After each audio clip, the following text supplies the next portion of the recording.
Assalamualaikum warahmatullahi wabarakatuh. Mata kuliah metode perancangan program pertemuan pertama ini tentang konsep perancangan program. Pokok bahasanya bisa Anda lihat sendiri di sini. Jadi saat ini hampir semua bidang itu menggunakan komputer. Sehingga pertumbuhan software, di mana software ini menjalankan perangkat keras, itu nilainya pada tahun 2013 bisa Anda lihat sendiri di sana. Hanya saja ada permasalahan seperti yang terlihat di gambar ini, yaitu 47% software itu dibuat tapi tidak digunakan. 29,7% software itu dibiayai tapi tidak jadi. 3% software itu digunakan setelah dimodifikasi. 19% software itu dipakai tidak lama. Dan hanya 2% dibuat kemudian digunakan sesuai dengan tujuannya. Software itu sendiri dalam hal ini ada bentuknya aplikasi, merupakan kumpulan dari instruksi atau perintah dari manusia untuk perangkat keras. Agar program itu bagus, maka kita harus memperhatikan kualitasnya. Apa saja faktor kualitas? Yang pertama adalah correctness, artinya kita membuat program dengan benar. Yang kedua, reliability, sesuai dengan tujuannya. 3, efisien, khususnya dalam penggunaan memori. Yang keempat yaitu integrity, berkaitan dengan keamanan. Yang kelima, mudah untuk digunakan. Yang keenam, mudah untuk di-maintain atau dipelihara.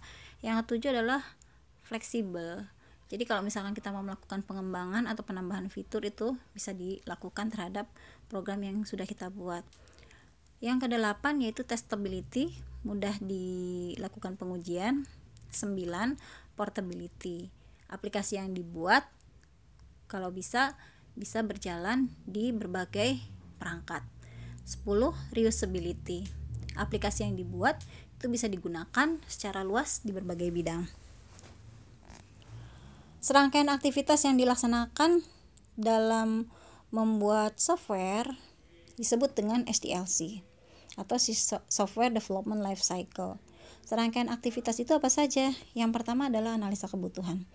Analisa kebutuhan di sini penting untuk menentukan tujuan kita dalam membuat aplikasi itu apa. Kalau sudah selesai, maka kita bisa melakukan desain. Setelah itu kita implementasikan dalam pemrograman atau kita sebut juga dengan coding, lalu kita lakukan pengujian. Nah, dalam prosesnya yang diharapkan adalah untuk testing, spesifikasi, encoding, dan desain itu seperti gambar sebelah kiri. Tapi kenyataannya adalah proporsinya seperti yang gambar sebelah kanan. Dalam membuat suatu aplikasi itu ada metodologinya. Ada 3 di sini. Yang pertama adalah procedure driven, event driven, dan data driven. Yang pertama procedure driven. Singkat aja, intinya prosedur driven ini adalah apabila Anda mau membuat program, orientasinya adalah membuat fungsi-fungsi khusus dalam program tersebut. Nah, oleh sebab itu pada waktu pembuatan instruksinya, Anda pisahkan instruksi-instruksi tersebut ke dalam sub-sub program. Nah, sub-sub program ini disebut dengan prosedur. Apabila Anda berorientasi seperti ini, maka disebut dengan prosedur driven. Atau Anda mungkin membuat program dengan orientasi apa yang bisa dilakukan oleh user. Misalkan user bisa mengklik sebuah tombol, mengklik sebuah pilihan. Nah, berarti Anda menggunakan metode event driven. Yang ketiga adalah kalau misalkan orientasi Anda dalam membuat program adalah memudahkan user dalam memberikan data masukan, berarti Anda harus merancang suatu program di mana memudahkan user untuk memberikan inputan. Nah, itu disebut dengan data driven. Ini contohnya. Kita harus belajar pemrograman, khususnya mahasiswa bidang IT.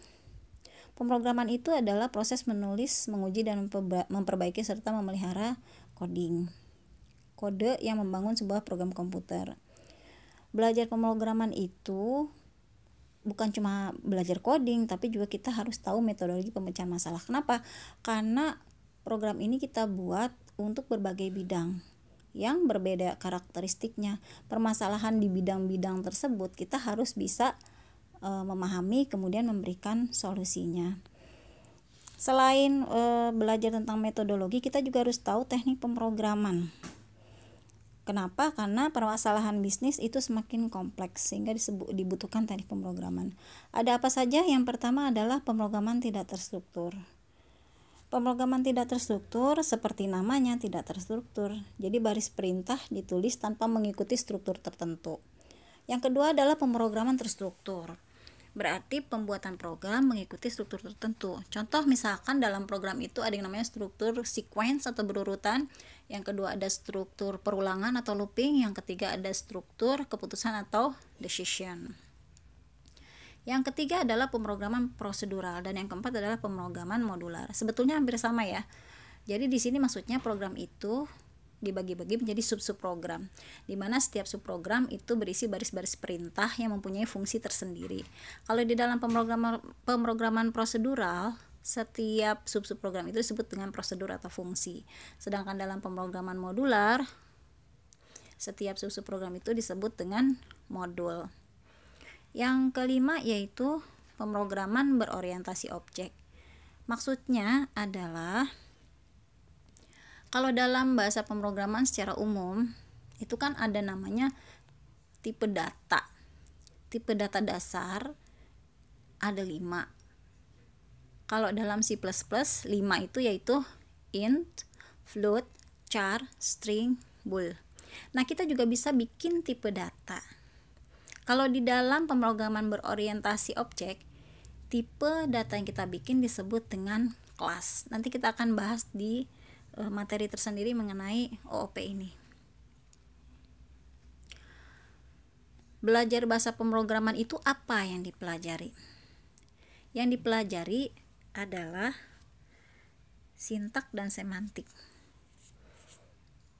Oleh sebab itu kita harus tahu dua faktor itu ditambah dengan kebenaran logika dari program yang kita buat. Yang pertama apa yang disebut dengan sintak? Sintak itu aturan penulisan. Contoh yang gampang, variabel itu kalau di PHP itu harus diawali dengan simbol string atau seperti tanda dolar. Kalau di C++ tidak, kalau di Java tidak. Nah, itu contoh sintaks atau aturan penulisan. Yang kedua adalah semantik. Semantik itu adalah arti atau makna dari setiap baris program. Seperti yang sudah disebutkan bahwa program itu adalah perintah. Jadi setiap baris program yang ditulis itu mempunyai makna atau arti sendiri-sendiri. Seperti misalkan pada contoh di situ \n artinya untuk pindah baris. Printf artinya untuk mencetak string ke layar dan seterusnya. Yang ketiga adalah kebenaran logika. Mungkin kita sering membuat program yang outputnya itu programnya menghasilkan output tapi outputnya tidak sesuai dengan yang kita harapkan. Mungkin itu ada kesalahan logika dalam pembuatan programnya. Nah, dalam membuat program itu ada banyak pilihan bahasa pemrograman.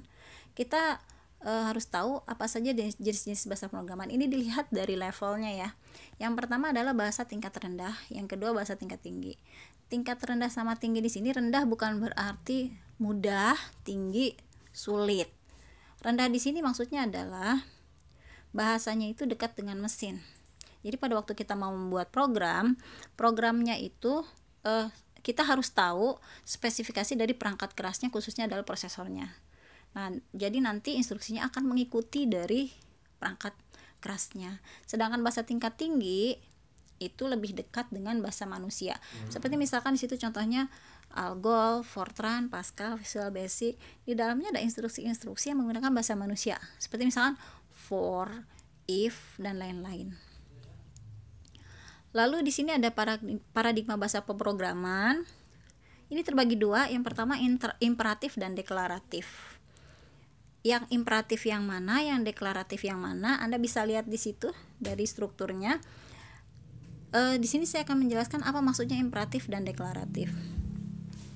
Contohnya gini, kalau kita mau membuat sebuah program yang menjumlah beberapa bilangan, maka kalau kita pakai paradigma imperatif, kita akan tuliskan perintah baris demi baris sehingga nanti menghasilkan suatu aplikasi yang dapat menjumlah beberapa bilangan. Sedangkan deklaratif, kita tidak perlu menuliskan perintah baris per baris. Jadi kita tinggal menggunakan fungsi yang sudah disediakan di bahasa pemrograman tersebut. Misalkan di dalam bahasa pemrograman di situ ada perintah sum. Ya udah, kita nggak perlu bikin untuk penjumlahan beberapa nilai itu dengan kita tidak perlu membuat beberapa baris program, cukup menggunakan fungsi yang sudah disediakan, yaitu sum contohnya.